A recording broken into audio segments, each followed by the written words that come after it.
The Salem Witch Trials, which took place in colonial Massachusetts between 1692 and 1693, remain one of the most infamous episodes in American history. Here's the story of the Salem Witch Trials. In the late 17th century, Salem Village, present-day Danvers, Massachusetts, was a small, isolated community deeply rooted in Puritanism. The Puritans, strict Protestants who had fled England seeking religious freedom, held a strong belief in the supernatural and the devil's presence in everyday life. They also held strong suspicions towards those who deviated from their strict religious norms. The trials began in January 1692 when Reverend Samuel Parris's daughter, Betty Parris, and her cousin Abigail Williams started exhibiting bizarre behavior such as fits, seizures, and hallucinations. The local doctor diagnosed them as victims of witchcraft. This diagnosis sparked fear and paranoia among the villagers, leading to accusations against several women in the community. The accusations quickly escalated, fueled by existing rivalries, personal disputes, and social tensions within the community. The accused were mostly women, often marginalized or socially isolated individuals, including Sarah Good, Sarah Osborne, and Tituba, a Caribbean slave owned by the Parris family. Tituba's confession under duress implicated others and intensified the hysteria.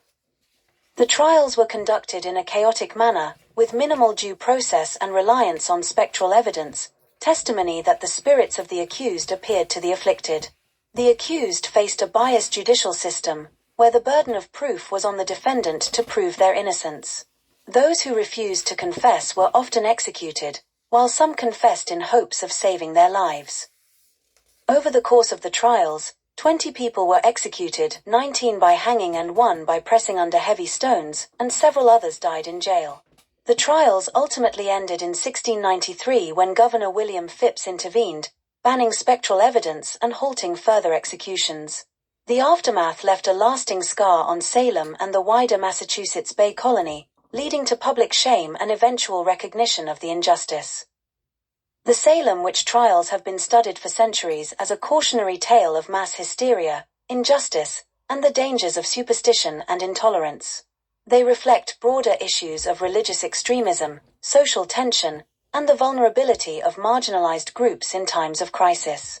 In recent years, efforts have been made to commemorate the victims and educate the public about the lessons learned from this dark chapter in American history. The Salem Witch Trials serve as a stark reminder of the consequences of scapegoating, fear-driven accusations, and the importance of due process and fairness in legal proceedings. They continue to fascinate scholars, inspire literature and art, and provoke discussions about justice, morality, and the complexities of human behavior. There are thousands of great videos like this on the channel. Please take a look, please share and subscribe.